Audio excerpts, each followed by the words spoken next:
and welcome to another episode of Hollie's Hotspurs. Today is the last episode of the season.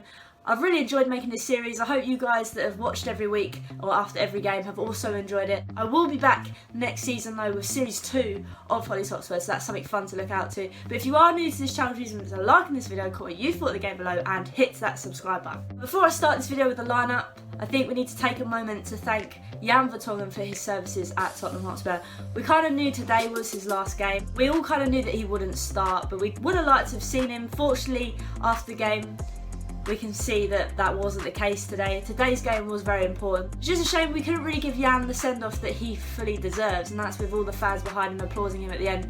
But Jan Vertonghen, thank you so much for your service, and we wish you all the best for the future, wherever that may be. So the starting lineup comes out. I was a little bit happy because there was a bit of consistency again. We had the recent goal, Serge, Dyer, Toby and Davis in the back four. The only real change was Dyer in for Sanchez. To be fair, I was a little bit miffed considering I thought Sanchez played quite well with Toby next to him. Then we had Sissoko and Winks in the middle with Lucas and Sonny in that wing position with Harry Kane up top by himself. Like I said, it was a bit more consistency again. It's the same sort of team we're seeing each week again. So yeah, I was feeling confident with this game with that line. I mean, 3 minutes in, we were attacking with some integrity, which has been quite a pattern since Jose's come in and we've had this restart. There's only been a select few games, like the Sheffield game, where we haven't really seen that. But like I said, consistency again, we're starting off from the blocks. 3 minutes in, Sissoko goes on a mad run. Passes to Kane, who then passes to Lucas. Lucas whips a ball in. Unfortunately for us, it's just a bit too high for Harry Kane to get on the end of it. But it falls to Gio near the edge of the box. Gio has a shot early on, but the keeper saves it near post. That was good signs of things to come. There was some great movement on and off the ball in this first half, and I was really impressed, especially from the off. We were making changes here. I think Sonny and Lucas kept switching sides as well to give Palace something to think about. What I say about movement as well, we saw Davies was playing up a much higher role along with that Serge Aurier mentality of wanting to get balls into the box. Now for that to happen, it meant that Winks managed to slot in to that left back role, allowing Davies just to have a bit more freedom up top, and to be fair, it did kind of work. We were managing to find a lot more space in and behind because of Davies pulling up and dragging defenders out from Palace. Then, not long in the first half, this happens. Gio nicks the ball high up the pitch. He dribbles for a bit, sees the path and the run of Harry Kane, slots it to him. All Harry Kane's got to do is smash it. Does he smash it? Yes, he does. He smashes it near post, right in the corner. Keeper ain't got a chance. It is 1-0 Tottenham. And to be fair, we're looking good. Having Gio this far up the pitch is really highlighting what the man can do. The man is able to find those little passes in and behind. Like we say, we always try and compare him to Eriksen, but he's not the player Eriksen was. Eriksen used to ping the ball left, right and centre. Gio plays those nice simple little through balls on the floor, and it's as simple as that. Like I said, Gio playing more up top means that he's able to do this as well. Him coming in from deep means that he's a couple of steps off the mark and is unable to get into those positions as quicker as he is now. Obviously, he won that ball back as well for us high up the pitch, which was another incentive to show everyone that playing in that cam role is probably his best position, and it also gives Dele Alli some competition. And maybe if he isn't to go in the summer, which I keep hinting at, that possibly might be a good deal, like it would be a risk, but it'd be the same as what Liverpool did with Coutinho. There'd be a lot of money with Dele because he's English, and I just think that if Dele is to stay, maybe Lo Celso is that competition he needs to be able to be like, right, I need to up my game so I can get more game time. In the 19th minute, Lucas Moura goes on a mad run, and I mean a mad run. But rather than just running into a play, he managed to cut inside, picks out a ball to Sonny. Now Sonny in this situation, I thought he was going to shoot, but instead he tries to cross it straight back to Lucas, and it just fizzles out. But again, that was a nice link-up play that we've been wanting to see for a while, which we saw in the last game, and I'm happy to see it continuing in the next. And in the 21st minute, we see more of the same. This time from Sonny. Sonny wins the ball back from Palace, finds the ball to Kane. Kane then passes it back in a 1-2 movement after Sonny's run past the Palace player.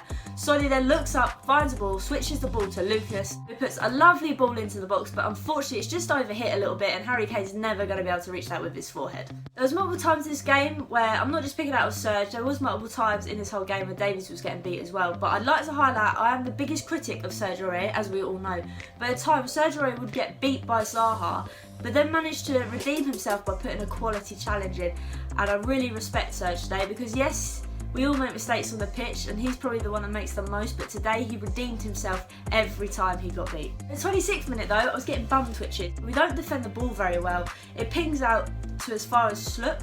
Sloop has a shot on goal, and luckily for us, Hugo Lloris makes it look easy and saves it straight away, but that was a bit of a wake-up call. At the moment, all Palace seem to have is Route 1 football, and that's just smashing the ball up the top of the field and not really anybody getting on the end of it. The 31st minute, we see some more link-up play, which, okay, it didn't really end in much, but again, it shows that we're actually gelling together as a unit, and like I say, I think it's because the same players are playing week in, week out. We haven't got that swap and change all the time. In this instance, Sonny picks up the ball out wide. He finds Gio just inside. Gio holds onto the ball, waits, slips the ball to Sonny. Sonny's basically through one-on-one with the keeper. At a very tight angle though, Sonny has a shot, it pings off the keeper, which then deflects to Davies. Davies has a shot, obviously it pings off another defender. It then fizzles out a bit and Lucas picks up the ball again. He's in behind, he taps it round the keeper, but the angle's so small, there's no way. Trickles over his own foot. He goes to have a shot, but it just wasn't hit with much venom, and the player on the line managed to get rid of it. Again, it was another instance of how well we were playing in this first half. I thought Sissoko in the first half played really well, like with Winks as well, the communication between the two, because Winks was very much a lot of the time covering for Davies when Davies went through, but him and Sissoko managed to talk it out, and again Sissoko just seemed to be here, there and everywhere. The only real threat that Palace had was Zaha. Again, Townsend puts the ball in behind to Zaha. Zaha is pretty much outrunning the back line, but Sissoko just does enough to put him off the shot. I think there was a call for that Zaha got fouled, but to be honest, there's not a lot in it. He hasn't gone like that and shoved him over. It literally just puts pressure on him, which we're allowed to do. So well done for Sissoko for, again, even though we were caught out a little bit, we managed to redeem it back. And it didn't really end in much for Palace. And obviously, it wouldn't be right for me, obviously with Europa League in contention, for me not to talk about Chelsea. Right near the end of the stroke of our first half, Chelsea managed to go 2-0 in front against Wolves. And like I say, Wolves had to match us in order for them to have Europa and us to miss out. But for us, they were losing 2-0 at half time. It was a great first half, I thought, to be fair. Link-up plays all over the park. Yes, we were a little bit sloppy here and there, but to be honest, Palace didn't really have much apart from those two incidents where I really thought they were going to destroy us and put some danger on us, but we coped with them very well. So I was intrigued to see what the second half was like. Now, the second half, I was literally bum twitching for the last maybe 30 minutes. We just didn't really come out with much venom, and we were hit hard when this happened. And a welcome strike by Schlupp brings them level. A ball up to the far post. This literally happened on the 53rd minute, and I was like, my bubble is getting burst right now. Obviously, I don't know what Dyer's doing in this set piece. Like I said, was this change for Sanchez out for Dyer going to cost us? And okay, it wasn't all Dyer's fault, but I really don't know what Dyer was doing in this corner. He kind of just loses his man as he looks a bit lost. Obviously, when the ball then comes back in from that header from far post, we don't really react quick enough. There's three players standing in front. Okay, you could say Palace got lucky with finding the back of the net, but there's still three players there. Like, how has that happened? Anyway, it's 1-1. And I'm very nervous. Obviously, the whole game I was keeping an eye on the Chelsea game, but luckily for us, they were still beating Wolves too. I honestly thought we were going to score a second when Davies puts the best ball he's done all bloody season into the box to an unmarked Lucas, and Lucas doesn't score. It fizzes off. I mean, okay, it's a shot of a volley first time, but still, come on, there was a lovely ball from Davies, literally put on a plate for him, and it doesn't really work. We then see a double change of Dele coming on Sissoko. Sissoko's probably definitely pulled his hamstring today. And then we see Skippy on for Sonny. And then from there, it's pretty much I'm biting my nails like I was the 30 minutes before these changes.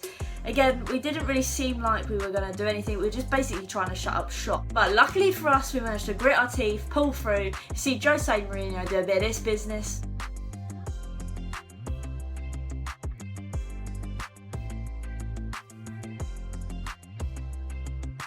And we, ladies and gents, are living lavish. And somehow, after the poor start of our season, to a bit of up and down in the middle of it, to now being able to say we're back in Europe. It might be the Btec Europe, but we're still in some sort of European competition, and it's quite nice considering the crap that we went through to get there. So I will take it. We bloody moved. See, we didn't get to see Jan Vertonghen make his appearance in the last ever time in a Spurs shirt, but I think Jan would have liked to have seen us be able to clinch onto Europa, and maybe, you never know, who knows, maybe when the season restarts he'll come on and do a round of applause, and hopefully in October, he's there in October, where we can congratulate him and thank him when we're actually all in the stands again at Tottenham. Yeah, that concludes the last ever episode of me going over a Spurs game this season. Thank you to everyone that has supported me doing it. I've really enjoyed it. I will be back next season